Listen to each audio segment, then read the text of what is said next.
Top quality और consistent performance के लिए सिर्फ सिल्वर पंप नाम याद रखना।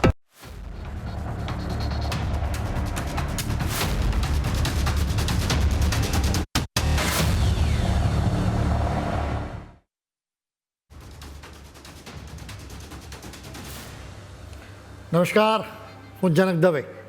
ફૂલ સ્ટોપ ન્યૂઝ એનાલિસિસ પ્રોગ્રામમાં આપનું સ્વાગત છે.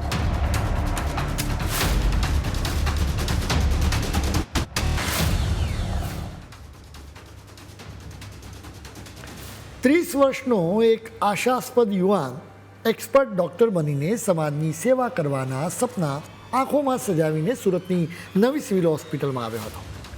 એ જ યુવાનની આંખો કાયમ માટે હવે મીંચાઈ ગઈ છે. આ વાત છે વિદ્યાર્થી હર્ષ પંડ્યાની. તેનું મૃત્યુ માત્ર એક પરિવારનો માળો વિખેરાઈ જવાની ઘટના નથી, પરંતુ એનાથી આખા દેશના માતા પિતાઓના કાળજા કંપી ગયા છે.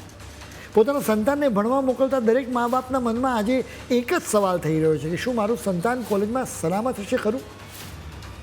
આ કોઈ સાધારણ કે કુદરતી મોત નથી, પરંતુ એક આશાસ્પદ ડૉક્ટરને રોજ થોડો કરીને મોતની તરફ ધકેલવામાં આવતો હતો. ફિલિપાઇન્સમાં મેડિકલનો અભ્યાસ પૂરો કરીને હર્ષ સુરતની નવી સિવિલ હોસ્પિટલના માઇક્રોબાયોલોજી વિભાગમાં R1 એટલે કે ફર્સ્ટ યર રેસિડેન્ટ ડૉક્ટર તરીકે જોડાયો હતો. તેની નિર્દોષતા અને સરળ સ્વભાવ જ જાણે તેના સિનિયરો માટે અત્યાચાર કરવાનું એક સાધન બની ગયું. બીજા વર્ષમાં ભણતા R2 ડૉક્ટરો તેને સતત માનસિક રીતે તોડી રહ્યા હતા. જે લોકો દર્દીઓનો જીવ બચાવવાની શપથ લે છે એ જ સિનિયર રાક્ષસો બનીને પોતાના જ જુનિયરનું જીવવું હરામ કરી રહ્યા હતા.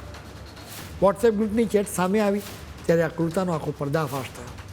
સિનિયર્સ પાસે ફર્સ્ટ યરના સ્ટુડન્ટ્સને આ રીતે ધમકાવવાનો કોઈ અધિકાર નહોતો, છતાં રાતના અંધારામાં કલાકો સુધી આ માનસિક ખેલ ખેલાઈ રહ્યો હતો. એન્ટી રેગિંગ સ્ક્વોડની તપાસમાં જે કડું સત્ય સામે આવ્યું છે એ સાંભળીને જ રૂવાડા ઊભા થઈ જાય. શારીરિક ઘા તો કદાચ સમય જતાં રૂજાઈ જશે, પરંતુ માનસિક અપમાન, ધાક ધમકી અને અપશબ્દો હર્ષના આત્માને રોજ વિંધી નાખતા હતા. અમે તમારા બોસ છીએ અને તમે તો અમારા ગુલામને નોકર છો, એવા ઝેરીલા શબ્દોના તીર મારવામાં આવી રહ્યા હતા. આ જુનિયર ડૉક્ટર્સને કલાકો સુધી એક રૂમમાં ગોંધી રાખવામાં આવતા હતા. રોજ 16 થી 17 કલાક સુધી કામ લેવામાં આવતું હતું. તેના મન પર વાગતા રોજબરોજના અદૃશ્ય ઘા આખરે તેનો જીવ લઈ ગયા. તેણે અંતે થાકીને આત્મહત્યા કરી લીધી. આ બધું સાંભળીને કદાચ તમારા મનમાં પણ એમ થાય કે આવા વાતાવરણમાં રહેવા કરતાં તો હર્ષે ભણવાનું જ છોડી દેવું જોઈતું હતું ને. પણ આ કહેવું સહેલું છે. હર્ષ લાચારી અનુભવી રહ્યો હતો, કેમ કે તેના માથે 40 લાખ રૂપિયાના બોન્ડની તલવાર લટકી રહી હતી. જો હર્ષ અધવચ્ચેથી ભણવાનું છોડી દે ને તો તેના પરિવારે 40 લાખ રૂપિયા ભરવા પડે. એટલે તે ઝેરનો ઘૂંટડો પીને બધું જ સહન કરતો રહ્યો. એટલે તેને આત્મહત્યા જ એક માત્ર વિકલ્પ લાગ્યો. જો કે આ કંઈ વિકલ્પ નહોતો, તેણે તેના પરિવારને જાણ કરવાની જરૂર હતી. જરૂર કોઈ રસ્તો નીકળી શક્યો હોત. આ કેસમાં તપાસ પછી 4 ડૉક્ટર્સને 6 મહિના માટે સસ્પેન્ડ કરવામાં આવ્યા. એક તરફ કોલેજની પોતાની તપાસ ચાલી રહી છે, તો બીજી તરફ પોલીસનો કાફલો પણ હરકતમાં આવી ગયો છે. ખટોદરા પોલીસ સ્ટેશને અકસ્માતે મોતનો ગુનો દાખલ કરીને તપાસ શરૂ કરવામાં આવે છે. સામાન્ય રીતે આપઘાતના કિસ્સામાં પહેલું પગલું આ જ હોય છે. જો કાયદાની નજરમાં માનસિક સતામણી આપઘાતની દુષ્પરિણામ સાબિત થઈ જાય ને તો ગુનેગારોને વર્ષો સુધી જેલના સળિયા ગળવાનો વારો આવી શકે છે. આ ઘટનાને જે રેગિંગના રાક્ષસને લઈને ફરી ચર્ચાઓ શરૂ થઈ છે. સુરતમાં બનેલી કાળજુ કંપાવી દેનારી આ ઘટના કંઈ દેશમાં પહેલી વાર તો નથી બની. આ પહેલાં પણ સેંકડો માતા પિતાએ પોતાના વહાલ સોયા અને હસતા રમતા દીકરા દીકરીઓને આ જ રીતે અકાળે ગુમાવ્યા છે. પરંતુ સવાલ એ થાય કે હર્ષ પંડ્યા જેવા માસૂમ યુવકનો જીવ લેતી આ રાક્ષસી પ્રથા આખરે આવી કેવી રીતે? એના મૂળિયા ભારતમાં નહીં પણ 7 સમુદ્ર પાર છુપાયેલા છે. વાત 1730ના દાયકાને છે. ઇંગ્લેન્ડમાં કોઈને ધમકાવવા માટે રેગ શબ્દ વાપરાતો હતો. સમય જતાં 19મી સદીમાં આવતા સુધીમાં આ શબ્દે વિકૃત રૂપ ધારણ કરી લીધું. શાળા કે કોલેજમાં નવા આવતા વિદ્યાર્થીઓને ખીજવવા, તેમનું અપમાન કરવું અને તેમની સાથે વાહિયાત મશ્કરીઓ કરવી એ જ કેટલાક લોકોની વિકૃત આદત બની ગઈ હતી. બ્રિટનની બોર્ડિંગ સ્કૂલમાં નવા આવતા નિર્દોષ બાળકોને સિનિયર્સ રેગ્સ કહીને બોલાવતા હતા. તેમની પાસે પોતાના જૂતા સાફ કરાવતા, ઘરકામ કરાવતા અને હાથમાં ઉકળી ઉઠે ને એ રીતે મજાક કરતા હતા. જે રમત શરૂઆતમાં તો માત્ર એક મજાક લાગતી હતી, એ જ આગળ જઈને ક્રૂર અત્યાચારનું માધ્યમ બની ગઈ. એ જ વિકૃત આદત આજે પણ આપણા દેશમાં કેટલાય હસતા રમતા બાળકોનો જીવ લઈ રહી છે. બ્રિટનમાં રેગિંગ માટે તો માત્ર ધમાલ શોરબકરો ને ક્યારેક નાની મોટી ક્રૂર મશ્કરીઓ સુધી જ સીમિત હતો. ત્યાં ક્યારેય કોઈનો જીવ લેવાની હદે ક્રૂર ન બન્યું. એટલું નહીં, ઓક્સફર્ડ અને કેમ્બ્રિજ જેવી વિખ્યાત યુનિવર્સિટીઓના વિદ્યાર્થીઓએ તો આ રેગ શબ્દને એક ઉમદા અને ભલી પરંપરા સાથે જોડી દીધો. અહીં રેગનો અર્થ થતો રમૂજી ખેલ રમીને ગરીબો માટે દાન એકઠું કરવું અને જરૂરિયાતમંદોને મદદ કરવી. બ્રિટનની કેટલીક યુનિવર્સિટીઝમાં આજે પણ એ જ પ્રેમાળ અને ઉદાર સ્વરૂપે આ પરંપરા અત્યારે જીવી રહી છે. જોકે અફસોસ કે જે પ્રથા વિદેશમાં લોકોની મદદ કરવાનું સાધન બની હતી, એ જ પ્રથા આપણા દેશમાં આવીને ઝેર બની ગઈ. એણે આપણા માસૂમ બાળકોના શ્વાસ છીનવી લીધા અને મા બાપના આંખોમાં સજાવેલા સપનાઓને કાયમ માટે રોળી નાખ્યા. એટલાન્ટિક મહાસાગર પાર કરીને જ્યારે આ પ્રથા અમેરિકા પહોંચીને ત્યારે એણે એક અત્યંત કાળો અને ભયાનક વળાંક લીધો. 1820ના દાયકાથી જ ત્યાંની કોલેજ અને હોસ્ટેલ્સમાં નવા આવતા વિદ્યાર્થીઓને પોતાની જાળમાં ફસાવવાની એક આખી પરંપરા ઊભી થઈ ગઈ. પહેલાં વિશ્વયુદ્ધ અને ત્યાર પછી બીજા વિશ્વયુદ્ધ પછી પરિસ્થિતિ વધુ મળશે. યુદ્ધના મેદાનમાંથી પાછા ફરેલા સૈનિકો જ્યારે ભણવા માટે કોલેજના કેમ્પસમાં આવ્યા ને, ત્યારે તેઓ પોતાની સાથે સેનાની આકરી ટ્રેનિંગ અને ત્રાસ આપવાની પદ્ધતિઓ પણ સાથે લેતા આવ્યા. આર્મીમાં 2 કવાયત સૈનિકોનો અહંકાર તોડીને તેમને એકજૂટ કરવા માટે થઈ હતી. પરંતુ યુનિફોર્મ વગરના કોલેજિયન છોકરાઓના હાથમાં જ્યારે આ મિલિટરી ટ્રેનિંગ આવીને ત્યારે એનું સ્વરૂપ સાવ રાક્ષસી બની ગયું. 20મી સદીની શરૂઆત થતાં સુધીમાં તો અમેરિકામાં જેને હેઝિંગ કહેવાતું હતું, એ રમત મટીને એક સુનિયોજિત અને હિંસક અત્યાચાર બની ગઈ. આ જ વિકૃત પરંપરાએ કેમ્પસમાં કેટલાય નિર્દોષ યુવાનોના લોહીથી પોતાના હાથ રંગ્યા. રેગિંગે અનેક મા બાપે વહાલથી ઉછરેલા હસતા રમતા સંતાનોના શ્વાસ છીનવી લીધા. અંગ્રેજોના શાસનમાં સ્થપાયેલી યુનિવર્સિટીઝ થકી આ કાળી પ્રથા અને આ રેગિંગ શબ્દ ભારતમાં પણ ઘૂસી આવ્યા. આઝાદી પહેલાંથી જ આઝાદ ભારતની સેનાની મેસ અને અંગ્રેજ માધ્યમની મોંઘી પબ્લિક સ્કૂલોમાં આ દૂષણ છુપી રીતે પગપેસારો કરી ચૂક્યો હતો. પણ ખરી મુસીબત તો 1947 પછી શરૂ થઈ. આઝાદી પછી દેશમાં નવી નવી કોલેજ શરૂ થવા લાગી. ભણવાની બેઠક ઓછી હતી અને સ્પર્ધા બહુ જ આકરી હતી. આ તીવ્ર હરીફાઈની વચ્ચે સિનિયોરિટીઝનો રોફ અને અહંકારનો એક નવો જ આસુરી ખેલ ખેલાવા લાગ્યો. ભારતના કેટલાક લોકોએ સાચું કહ્યું હતું કે આ પ્રથા ભલે ભારતમાં જન્મી ન હોય, પરંતુ એણે જાણ કરેલું બિહારનું સ્વરૂપ અને રાક્ષસીકરણ માત્ર ને માત્ર ભારતીય શોધ બની ગયું. આપણા દેશમાં આવીને આ પરંપરા એટલી હદે હિંસક અને વિકૃત અને ક્રૂર બની ગઈ કે એણે હોસ્પિટલ્સ અને કોલેજીસની હોસ્ટેલ્સને અત્યાચારના સ્થળો બનાવી દીધા. પરિણામે પોતાના બાળકીને અથવા બાળકોને ડૉક્ટર કે એન્જિનિયર બનાવવાના સપના જોતા કેટલાય નિસહાય મા બાપના હાથમાં આ કાળમુખી સિસ્ટમે માત્ર પોતાના સંતાનના મૃતદેહો જ સોંપ્યા હતા. દશકાઓ સુધી આપણા દેશમાં રેગિંગના નામે અનેક કોલેજીસમાં કેટલાય સિનિયર વિદ્યાર્થીઓ હેવાન બનીને જુનિયર્સ પર ત્રાસ ગુજારતા હતા. હોસ્પિટલ્સ અને કોલેજીસના સંચાલકો પણ આ અત્યાચારને પરંપરા, એકબીજા સાથે મિક્સ થવાની રીત કે પછી છોકરાઓનું ઘડતર કરવાનો રસ્તો કહીને પોતાની જવાબદારીમાંથી હાથ ખંખેરી નાખ્યા હતા. આ જળ અને સંવેદનહીનતા માનસિક કઈ હદે ઘર કરી ગઈ એનો જીવતો જાગતો દાખલો 1999માં જોવા મળ્યો. વર્ષ 1999માં પ્રોફેસર KPS ઉન્નીની અધ્યક્ષતામાં સરકારે કમિટી નીમી. આ તપાસ સમિતિ પોતાના રિપોર્ટમાં એવું લખે છે કે રેગિંગના કેટલીક હકારાત્મક અને નકારાત્મક પાસાઓ પણ રહેલા છે. જ્યારે કાયદાના રાક્ષસો માસૂમ બાળકોના અમાનુષી શોષણમાં હકારાત્મકતા શોધવા બેસે, ત્યારે સ્વાભાવિક રીતે રેગિંગની ઘટનાઓ રોકાય જ નહીં. રેગિંગની કેટલીક ઘટનાઓએ આપણા દેશને ઝકઝોડી દીધો છે, જેના લીધે કમિટીઓ બની પણ ખરી, નિયમો અને કાયદાઓ પણ બન્યા. એમ છતાં રેગિંગની ઘટનાઓ અટકતી નથી. આવું કેમ થઈ રહ્યું છે એના વિશે અમે તમને વિગતે વાત કરીશું, પરંતુ અત્યારે સમય છે વધુ એક બ્રેકનો.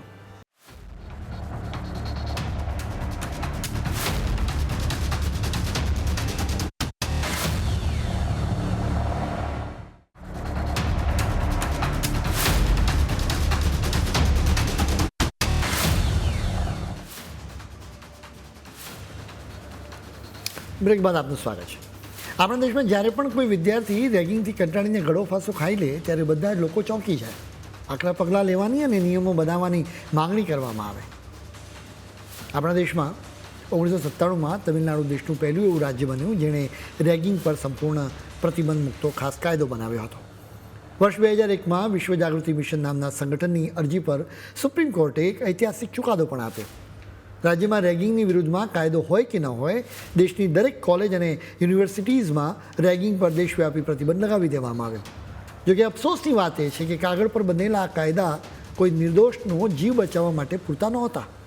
8 માર્ચ 2009ની રાત્રે વધુ એક ચોંકાવનારી ઘટના બની. હિમાચલ પ્રદેશની એક મેડિકલ કોલેજમાં ભણતા 19 વર્ષના અમન કચરૂ પર 4 રાક્ષસી સિનિયરોએ રેગિંગના નામે અમાનુષી અત્યાચાર ગુજાર્યો. એ રાક્ષસોએ અમનને એ હદે ઢોર માર માર્યો કે બીજા દિવસે આશાસ્પદ યુવાને હોસ્પિટલના ખાટલા પર આખરી શ્વાસ લીધા. તપાસમાં સામે આવ્યું કે હોસ્ટેલમાં વોર્ડન અને સિક્યુરિટીનો અભાવ હતો. જે કોરિડોરમાં અમન પર અમાનુષી અત્યાચાર થયો ત્યાં કોઈ જોવાવાળું હતું જ નહીં. એ જ કોલેજમાં ભૂતકાળમાં રેગિંગની 10 ઘટનાઓ આ પહેલાં બની ચૂકી હતી. છતાં સંચાલકો આંખ આડા કાન કરીને બેઠા રહ્યા. અમન કચરૂના કરુણ મોતે આખા દેશને હચમચાવી મૂક્યો. સુપ્રીમ કોર્ટે સીબીઆઈના ભૂતપૂર્વ ડાયરેક્ટર આર.કે. રાઘવનની અધ્યક્ષતામાં 7 સભ્યોની કમિટી બનાવી. એ જ કમિટીની ભલામણમાંથી યુજીસીના કડક નિયમો બન્યા, જેમ કે દરેક કોલેજમાં એન્ટી રેગિંગ કમિટી બની, ગુપ્ત ફરિયાદ પેટીઓ બની અને માત્ર શારીરિક જ નહીં પરંતુ માનસિક સતામણી કે રંગરૂપ પર થતી જાહેરામાં કરાતી મશ્કરીઓને પણ ગંભીર ગુનો ગણવાની શરૂઆત થઈ. પરંતુ સવાલ એ જ રહે છે કે કાયદાઓ આવ્યા છતાં રેગિંગ કરનારા રાક્ષસો અટક્યા ખરા? અમે તમને એ પણ જણાવીશું, પરંતુ આ સૌથી પહેલાં નિયમો અને કાયદા પર એક નજર કરવી પડે.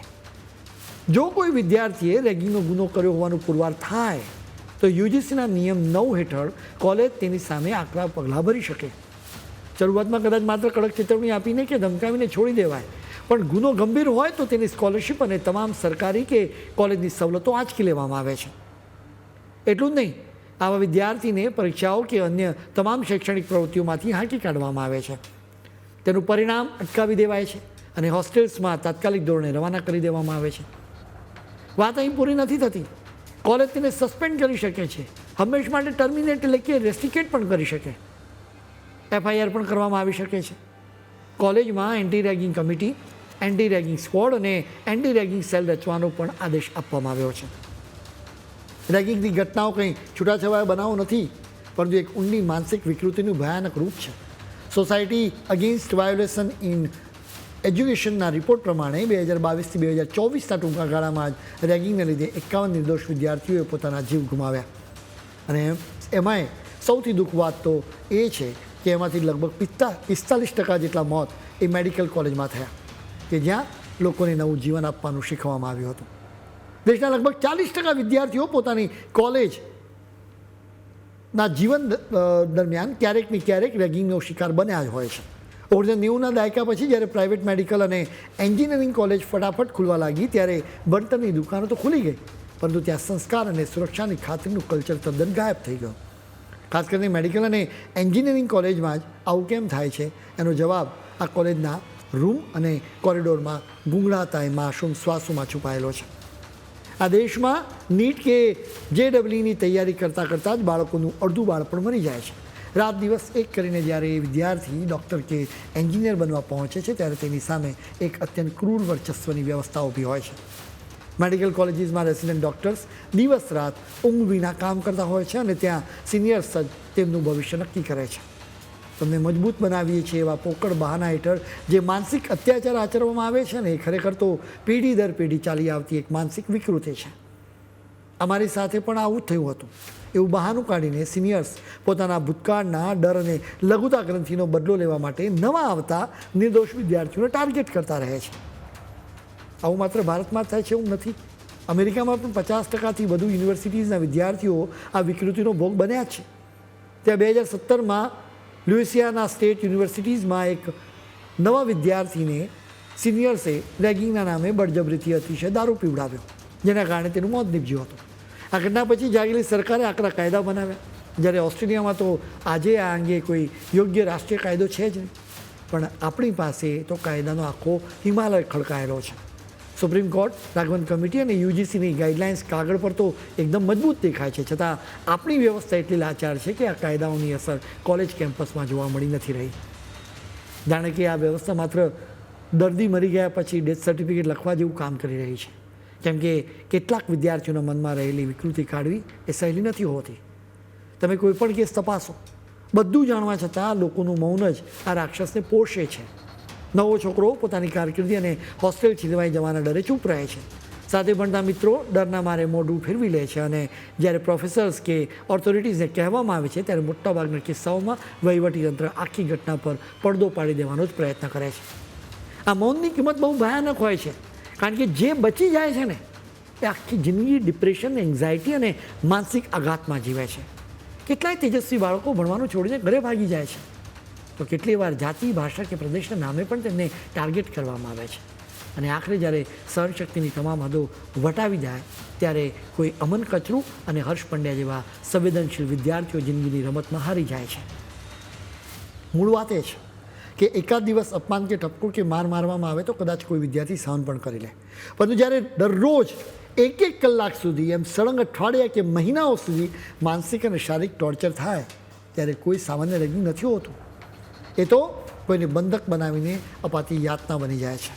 એમાં દિલ અને દિમાગ બંને થાકી જાય છે, મન હારી જાય છે અને આખરે એક નિર્દોષ જીવ શાંત થઈ જાય છે. જોકે આમાંથી બહાર નીકળવાનો રસ્તો બહુ કંઈ અઘરો પણ નથી. કાગળ પર રહેલી એન્ટી રેગિંગ કમિટીઓને હોસ્ટેલ્સના કોરિડોરમાં ખરા અર્થમાં જીવતી કરવી પડશે. એવી ગુપ્ત હેલ્પલાઇન બનાવવી પડશે જેના પર એ ભયભીત 18 કે 19 વર્ષના વિદ્યાર્થીને પૂરો ભરોસો થાય. હોસ્ટેલના ખૂણે ખૂણામાં સીસીટીવી અને ચુસ્ત સિક્યોરિટી હોવી જોઈએ. અને જો કોઈ વિદ્યાર્થી ફરિયાદ કરે તો તેને સંસ્થાની આબરૂનો સવાલ બનાવવાની જગ્યાએ કોઈનો જીવ બચાવવાની છેલ્લી તક સમજીને પણ પગલાં લેવા પડશે.